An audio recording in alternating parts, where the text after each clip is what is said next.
नमस्कार दोस्तों, आप सभी का स्वागत है रिवीजन टाइम यूट्यूब चैनल पे। हम इंडियन पॉलिटी की सीरीज़ का पार्ट 12 डिस्कस कर रहे हैं। ये पेपर जो हम डिस्कस कर रहे हैं वो असिस्टेंट प्रोफेसर का है। इसका फर्स्ट क्वेश्चन आज है, निम्नलिखित में से कौन स्वतंत्र भारत में पहले निर्विभाग केंद्रीय कैबिनेट मंत्री थे? N Gopalaswami Ayyangar, Jogendranath Mandal, R K Shanmukham Shetty, राजकुमारी अमृत कौर। तो उसका सही आंसर जो हो जाएगा वो हो जाएगा एन गोपालास्वामी अयंगर। लोकसभा के उपाध्यक्ष के चयन की तिथि निम्नलिखित में से कौन नियत करता है? लोकसभा का महासचिव, लोकसभा का अध्यक्ष, राष्ट्रपति, उपराष्ट्रपति। उसका सही आंसर जो हो जाएगा वो लोकसभा का अध्यक्ष।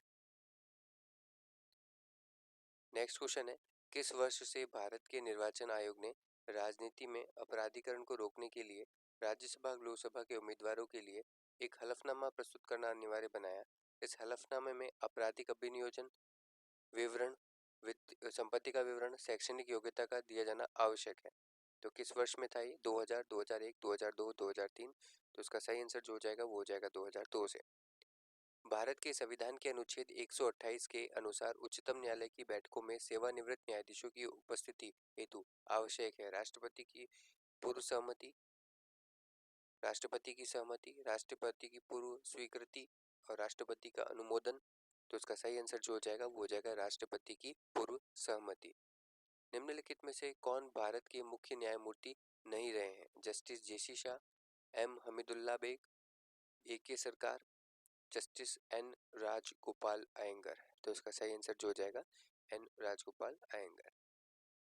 निम्नलिखित में से किसके परामर्श करने के पश्चात भारत का राष्ट्रपति किसी न्यायाधीश का एक उच्च न्यायालय से दूसरे उच्च न्यायालय को अंतरण करता है? भारत के मुख्य न्यायमूर्ति से, संबंधित राज्यों के राज्यपालों से, संबंधित उच्च न्यायालय के मुख्य न्यायमूर्तियों से और भारत के प्रधानमंत्री से। तो उसका सही आंसर जो हो जाएगा भारत के मुख्य न्यायमूर्ति से। नेक्स्ट क्वेश्चन है, भारत के उच्चतम न्यायालय ने निम्नलिखित में से किस दिनांक को आईसी गोलकनाथ एवं अन्य बनाम पंजाब राज्य 1967 वाद में अपना निर्णय दिया था? तो ये इसका सही आंसर जो 27 फरवरी 1967 है। ठीक है, नेक्स्ट क्वेश्चन आ जाता है, भारत के उच्चतम न्यायालय द्वारा एसआर बॉम्बई बनाम भारत संघ 1994 का वाद है, किए गए निर्णय से संबंधित निम्नलिखित कथनों पर विचार करना है।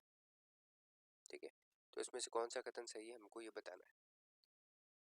पहला, अनुच्छेद 356 के द्वारा राष्ट्रपति को प्रदत्त अधिकार एक सशर्त शक्ति है, यह आत्यंतिक नहीं है, एब्सोल्यूट पावर नहीं है। ठीक है, अनुच्छेद 356 के अधीन की गई उद्घोषणा न्यायिक समीक्षा से परे है।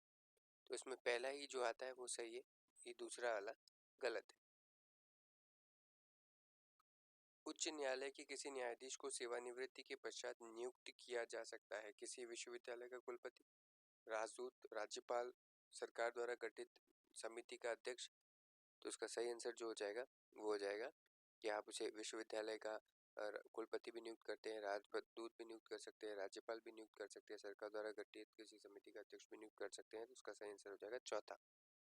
राजस्थान के निम्नलिखित में से कौन से राज्यपाल डूंगर कॉलेज बीकानेर के प्राचार्य रहे हैं?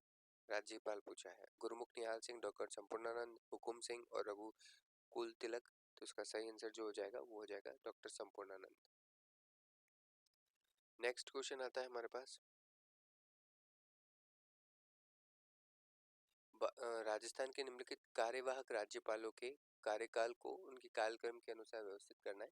जस्टिस जगत नारायण वेदपाल त्यागी, जस्टिस के डी शर्मा और जस्टिस पी के बैनर्जी। तो पहले, फिर उसके बाद त्यागी जी, तीसरा शर्मा जी, चौथा बैनर्जी। तो इसका पहला ही आंसर जो आ जाएगा वो सही हो जाएगा।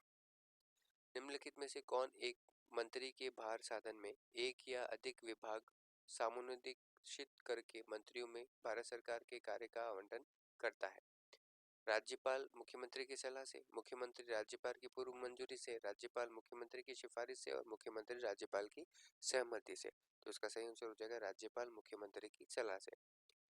राजस्थान विधानसभा की प्रक्रिया तथा कार्य संचालन संबंधी नियम के अनुसार निम्नलिखित में से कौन मंत्री की परिभाषा के अंतर्गत आते हैं? मंत्रिपरिषद का कोई सदस्य, राज्य मंत्री, उप मंत्री, मुख्य सचेतक।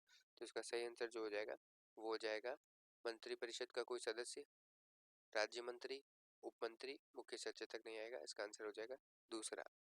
नेक्स्ट क्वेश्चन आता है हमारे पास, भारत के संविधान के किस अनुच्छेद के प्रावधान के अंतर्गत राज्यपाल किसी विधेयक को राष्ट्रपति के विचार के लिए आरक्षित रख सकता है? सिंपल क्वेश्चन है, बहुत बार पूछा गया। अनुच्छेद नंबर 200 के तहत। नेक्स्ट क्वेश्चन आ जाता है, राजस्थान विधानसभा की प्रक्रिया और कार्य संचालन समिति के नियम के अनुसार लोकहित के किसी विषय पर चर्चा पर प्रस्ताव की सूचना लिखित रूप में संबोधित करते हैं निम्नलिखित में से किसे दी जाएगी? अध्यक्ष, विधानसभा सचिव, उपाध्यक्ष और मुख्य सचेतक। तो इसका सही आंसर हो जाएगा विधानसभा का सचिव। आप सभी का यहाँ तक बने रहने के लिए धन्यवाद।